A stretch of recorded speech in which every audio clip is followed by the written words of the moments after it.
image of O.J. Simpson millions of Americans are seeing all over again. O.J. Simpson. When O.J. Simpson was accused of murder back in 1994, O.J. Simpson murder trial. Notorious murder New of headline in the O.J. Simpson murder case and her friend Brian Goldman. It was the first thing O.J. Simpson The did. writer who recorded conversations with Mark Furman. The verdict in the O.J. Simpson murder trial. The decision to make O.J. Simpson the primary suspect was a quick one for investigators. As the bodies of Nicole Brown and Ronald Goldman were discovered and investigated, police started to believe that, quote, Brown Simpson was the primary target and Goldman was a secondary or even situational target, unquote. Edward Schauer, a retired professor of juvenile justice and psychology, goes on to say that crime scene evidence suggested that Brown Simpson was stabbed into unconsciousness before Goldman was attacked and killed. The perpetrator was most likely only there to kill Brown Simpson. Since Nicole Brown had no enemies to anyone's knowledge, her ex-husband, O.J. Simpson, was the most likely suspect.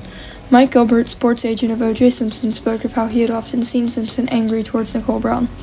He wrote about how, quote, normally O.J. was incredibly charming, charismatic, high energy, but on this occasion he was just in a horrible, very foul mood, and as usual he blamed everything on Nicole to anybody who would listen, unquote. O.J. Simpson was supposed to be arrested in the evening of June 13, 1994. However, due to his celebrity status, officials decided to give him a few extra days. Simpson's lawyer, Robert Shapiro, made a deal with the police that Simpson would turn himself in on June 17, 1994. However, when Simpson failed to show up, helicopters and patrol cars were sent out looking for him. A suicide note was found in his home in Rockingham. However, officials didn't believe the note and declared Simpson a fugitive on live news broadcasting. Al Collings, who was driving Simpson's getaway car, called 911 in an attempt to tip their location off to police. Their location was pinpointed and a 90-minute slow-speed chase was in pursuit. The chase ended with a 2-hour-long standoff in Simpson's driveway as he threatened suicide from inside his house. As it would turn out, quote, the slow-motion chase would finally end with Simpson's arrest in his driveway, and police discovered $8,750 in cash, a fake beard and mustache, a loaded gun, and a passport, unquote. It was clear to officials that Simpson was making an attempt to cross the border and evade trouble. After his initial arrest, Simpson was incarcerated for around 6 months before his trial. As the trial began in January 1995, opposing sides were prompted to give a statement to convince the jury whether O.J. Simpson was guilty. First, Christopher Darden famously, quote, portrayed Simpson as an abusive husband and a jealous lover of Brown Simpson, unquote. The choice to make this allegation an opener from the prosecution gave them a bit of an advantage, as they gave the jury a background motive from the very beginning of the trial. To support Darden's abusive husband theory, Denise Brown, Nicole Brown's older sister, took the stand in February 1995. Brown told co-prosecutor Christopher Darden of many incidents in which Simpson abused his ex-wife. She told the courtroom about a night in which she went out with Simpson and her sister.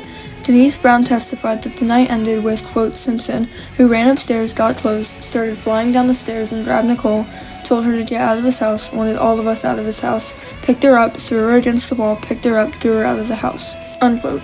Brown went on to say that the victim landed outside of the house on her elbows. Later, the following Monday, Denise Brown resumed her position on the witness stand.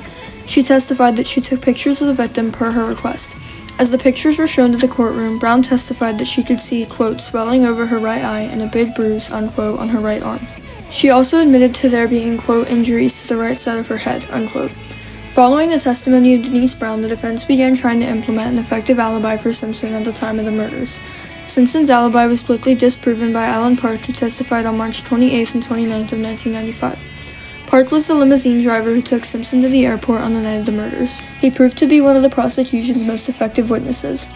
Park testified that he saw a man in the dark outside of Simpson's home, who was, quote, about 200 pounds and wearing dark clothes, walked up the driveway and entered the house, unquote. Park estimated that the man was around 200 pounds and 6 feet tall. O.J. Simpson is 6'1" and 212 pounds. As well as this, when Simpson left the house to greet the driver, he claimed that he had overslept. However, his house guest, Brian Kalin, is said to have heard thumping outside his room, which would have been right inside Simpson's room. This means that if someone else had entered the house, he would have stood in Simpson's bedroom as he was waking up. While Alan Park provided a very useful testimony for the prosecution, the decision to then bring Mark Furman, an LAPD officer, to the stand might well be the sole reason Simpson was acquitted, as it gave the defense the opportunity to play the race card. As Mark Furman took the stand, he was asked whether he had ever used the N-word, in which, quote, Furman replied that he absolutely never had done so, unquote. This, however, was a lie, and footage of him using this word inappropriately was soon showcased in front of the courtroom. Mark Furman's testimony allowed the defense to claim that Simpson was being treated unfairly because of his race. This also helped them to further their prior argument of corrupt police regarding their case. Many can agree that this testimony may have cost the prosecution of the case. Following the testimony of Mark Furman, the defense was sitting in a very good spot. Johnny Cochran, Simpson's lead attorney, had argued strongly for a scenario in which Simpson could have never been involved with either victim on the night of the murders. Mark Furman, the aforementioned LAPD officer, had found a glove at the crime scene and the matching glove outside of Simpson's home. Strangely enough, Simpson was told to try to get the gloves onto his hands. It was then that Johnny Cochran, quote, would offer the memorable refrain, "If the glove doesn't fit, you must acquit," unquote. Following this quip, as Simpson tried on the gloves, he, quote, seemed to struggle and said they don't fit, unquote. Simpson is videotaped showing off the tight-fitting gloves to the whole courtroom as if proud and maybe even astonished himself that they didn't fit his hands. The day O.J. Simpson's jury reached a verdict may have been one of the most famous dates in American history. Everybody had been tuning into the trial all around the country for the last 10 months, and this would be the end. Mike Gilbert recalls watching the highly televised trial from home as, quote, the jury continued to repeat not guilty all the way through, unquote. O.J. Simpson was acquitted due to the prosecution's inability to prove his guilt beyond a reasonable doubt. Rising opinions seemed to show that for the most part white people believed he was guilty and black people believed he was innocent. Many believed that O.J. Simpson was in fact guilty and that the only reason he was acquitted of all charges was due to the prior Los Angeles riots regarding police brutality and racial injustice in the case of Rodney King. Despite the outcome of the criminal trial, the families of Ronald Goldman and Nicole Brown filed a civil suit against Simpson. By the end of the civil trial, he was found liable for the 2 deaths. However, many believed that, quote, justice would have put O.J. Simpson in prison, unquote. 10 years after the end of the civil trial, Reading Books announced a true crime novel by the title of If I Did It. They claimed that, quote, the idea was that Simpson explained exactly how he would have committed the murders if he had committed them, unquote. Eventually, the parent company of Reading Books canceled Simpson's book. Most people did not want Simpson making money from the murder stories, therefore, quote, the rights to If I Did It were awarded to the family of Ronald Goldman, unquote, as part of the payback for the civil trial. This was the closest the families ever got to justice for their loved ones. All in all, O.J. Simpson's acquittal was an incredibly controversial situation both culturally and legally.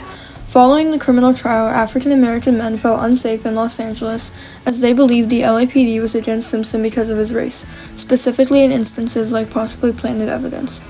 While many culture shifts were present following the trial, LA legalities also began to change. After hearing the 911 calls by Nicole Brown, Los Angeles officials decided to implement many new laws against domestic violence, including loss of the right to own a firearm.